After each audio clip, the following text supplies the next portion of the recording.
I'm going to share a few 5 wrong tips that beekeepers will tell you to do that can result to the whole colony being washed out. I'm Grayson. Today we're going to talk about wrong advice that you can hear from our beekeepers. If you are new here, I encourage you to please subscribe to the channel and share with friends and family. Let's go ahead and get into the bad tips that you'll hear from many beekeepers for overwintering your colony. Wrong tip number 1. Some beekeepers will advise you to use a heating lamp or heating pads. Some people will suggest using these heating pads on the outside of the hive or on the walls of the colony. So this is not a good idea to try. The heating lamp or pads that you provide can interpret the wrong signal. In winter, bees don't hibernate like most insects and mammals do. The bees will cluster together bee to bee and using their muscles to produce heat.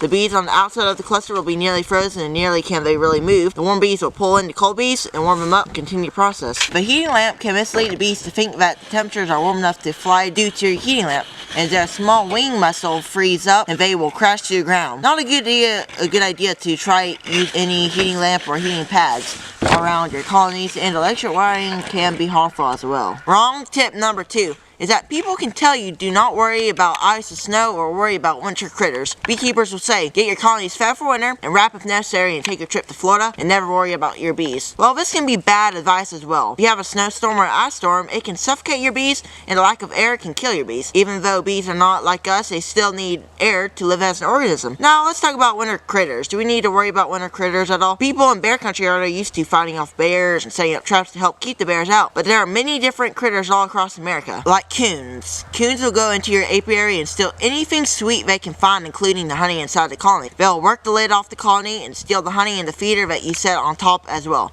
They will also steal any outside feeders that you set out in jars with sugar water. And many beekeepers will have a big problem with mice in their colony. The mice try to find a warm place to stay for winter, but once they are in the colony, they will realize that there are bees and honey. They can also even kill your bees as well. The one thing beekeepers can really do about mice is put on a mice guard on their colonies or something that will keep the mice out and allow the bees to go in and out of the hive. Wrong tip number 3 is that you should place your hive in a building. That is usually a wrong tip that beekeepers will tell you to do. They will say place your hive in a barn, the shed, the basement. When the temperatures are 65 degrees or more, the bees will start to fly. The bees will go to the windows and bang their head on the glass and slowly die. So picking up your colony and moving indoors is a bad idea. Some big commercial beekeepers have dedicated buildings designed for moving the hives indoors, and they have the knowledge to do so. But moving them indoors and don't have the knowledge of moving bees inside indoors can result to the colony suffering and die off. Wrong tip number 4 is to manipulate frames in the wintertime. Before I tell you what this can result to, I encourage you to please subscribe to the channel.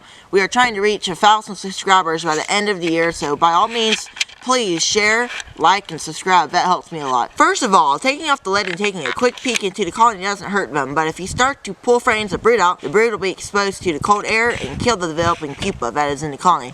So manipulating frames in the wintertime is not a good idea. Those frames should have been organized and manipulated in the fall and way before winter. Even more advice people tell you is to manipulate in the dead of winter. What this means, if the beekeeper wants to place the honey even closer to the cluster, the reason this can be bad advice is what if the queen was walking between the frames or on top of the colony, on the box?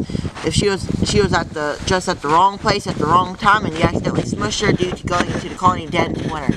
The only thing you need to do in the dead of winter is make sure they have enough food, backup food. Even when you're doing that, keep in mind that once you kill a queen in winter, the colony won't be able to raise any queen and it is game over. Like I said earlier, that is just okay. It's okay to take a peek or refill their food, just don't manipulate frames in the wintertime. Wrong tip number 5. Don't feed your bees. You'll hear this a lot in beekeeping. You may have enough honey on board to get your colonies through winter, but I like to feed some pollen patties or sugar bricks. I like to use it as an insurance. It lets me know if they run out of food, if they have a backup source to eat. But for sure, you will want to feed your bees in the winter. Don't follow that wrong advice. I really hope you enjoyed. Please consider to subscribe to the channel, and we'll see you on the next Wildwood Sunny Farms video.